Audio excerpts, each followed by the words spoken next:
మానకూడదు ప్రార్థన చేయడం. ప్రతిరోజు మనం అదొక పనిలాగా ఎంచుకొని దానికి కొంత సమయాన్ని మనం కేటాయించి తప్పకుండా మనం ఏం చేయాలండి? ప్రార్థన చేయాలి. ఏదైనా ఒక సంగతి విన్నప్పుడు వెంటనే దానికోసం ప్రార్థన చేయాలి, మానకుండా ప్రార్థన చేయాలి. ఎందుకంటే ప్రార్థన ప్రతిరోజు మనం క్రమంగా చేయవలసింది. ప్రతిరోజు సంఘం గురించి, సేవకుల గురించి మానకుండా ప్రార్థన చేసేవారు చేయొద్దండి. దేవుడే సాక్షి, దేవుడు మన మధ్యలో ఉన్నాడు, అది మట్టికి మర్చిపోవద్దు. దేవుని స్తోత్రం. చెయ్యద్దంటే ఏమవుతుందో చెయ్యే కదా అనుకోవద్దు, చెయ్యే కదా ఎత్తి ఏమైంది దించితే ఏమని అనుకోవద్దు. ఎవరున్నారు మన మధ్య? దేవుడు అనుకుంటా, అబ్బా భలే చెప్తున్నా, భలే ఎత్తేలే చెయ్య, ఈ సంగతి నాకు తెలియదా అని దేవుడు అనుకుంటే, కానీ మనుషులుగా మాకేం తెలియదు. మీరేం చెప్తే దానికి అంటాం మేము, అంతే. దేవుని స్తోత్రం. ప్రతిరోజు మానకుండా మీ సంఘం కొరకు మీరు ఏం చేయాలి? ప్రార్థన చేయాలి. సేవకుల కొరకు మీరు ఏం చేయాలి? ఏదైనా ఒక సంగతి పలానా ఊరికి బాగోలేదండి అని ఏదైనా ఒక సంగతి మీకు వినబడిన వెంటనే ఎవడలా పోతే మనకెందుకులే అని అనుకోవాలా? మొన్నే గొడవైంది, ఆలక్యమవుతుంది, నేను చేస్తానండి వాళ్ళ కోసం ప్రార్థన అని అనుకోకూడదు. కానీ మానకుండా వాళ్ళ కొరకు మనం ఏం చేయాలండి? ప్రార్థన చేయాలి. ఎవరైతే ఇలా ప్రార్థిస్తారో వారికి అసలు ఏ భయం ఉండదు.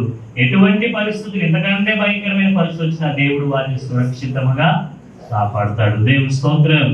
సమయాలందరూ వాక్యం లేవు కానీ మీ నిమిత్తము నేను ప్రార్థన చేయటం మానుట వలన యెహోవాకు విరోధంగా నేను పాపము చేసిన వాడిని అవుతాను. మీ నిమిత్తం నేను ప్రార్థన చేయడం మానేస్తే నేను యెహోవాకు విరోధంగా పాపము చేసిన వాడిని అవుతాను. కనుక మానకూడదు. ఒక భక్తుడు అన్నాడు, ప్రార్థన ఊపిరి వంటిదంట. దేని వంటిదండి? ఊపిరి తీసుకున్నాం మానేస్తారా? అసమాడు తీసుకున్నాం, ఒక 5 నిమిషాలు కొంచెం రెస్ట్ ఇద్దామంటే ముక్కు తిని గుండెకి అని 5 నిమిషాలు ఆపితే ఉంటామా? ఇంకా శాశ్వతమైన రెస్ట్లోకి వెళ్ళిపోతాం మేము. ఏది రెస్ట్ తీసుకున్నా ముక్కుకి గుండెకి ఏముండకూడదు? రెస్టులు మానకుండా గాలి తీసుకుంటూనే ఉండాలి, మానకుండా గాలి కొట్టుకుంటూనే ఉండాలి. ప్రార్థన కూడా మన జీవితంలో ఊపిరి వలె పనిచేయాలి. ఊపిరి తీసుకోకుండా మనం ఎలా బ్రతకలేమో, ప్రార్థన చేయకుండా మనం బ్రతకలేని వారిగా ప్రతిరోజు కూడా అందరి కొరకు ప్రార్థన చేయాలి, ప్రతి ఒక్కరి కొరకు ప్రార్థన చేయాలి. అలా ప్రార్థించవలసినటువంటి ఆ భారాన్ని దేవుడు మన మీద మోపాడు. మానకుండా మనం ఏం చేయాలంటే ప్రార్థన చేయాలి. దేవుని స్తోత్రం. చూడండి, ఎఫెసీయులకు రాసిన పత్రిక 1వ అధ్యాయము. నేను ఎక్కువసేపు వివరించను, త్వరగా చెప్తాను. ఎఫెసీ పత్రిక 1వ అధ్యాయము 16వ వచనంలో చూడండి.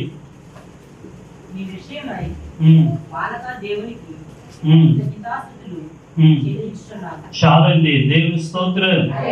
ఇక్కడ ఒక మాట చెప్తున్నాడు, మీ విషయమై మానక దేవునికి ఏం చెప్తున్నాడంట?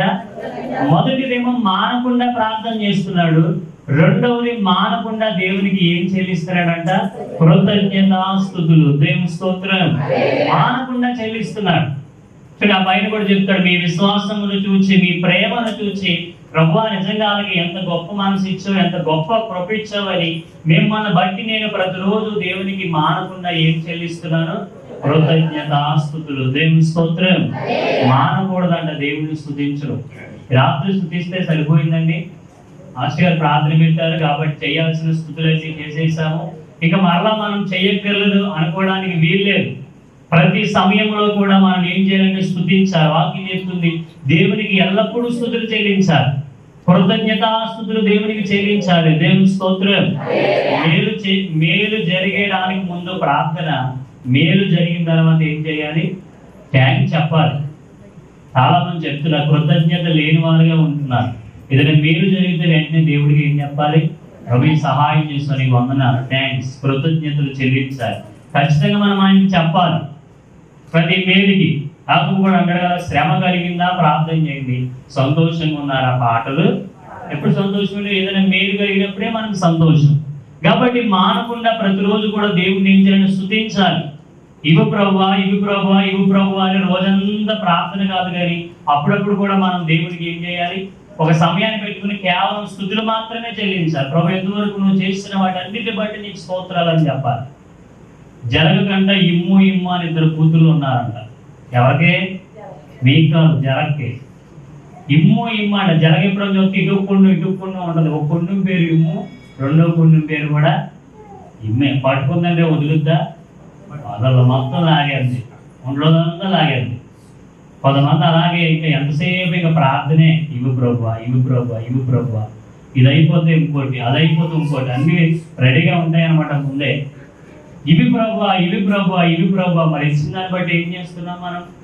ఆయన ఇచ్చిన ప్రతి దాన్ని బట్టి స్తుతించే వారు ఉండాలి. దేవుని స్తోత్రం.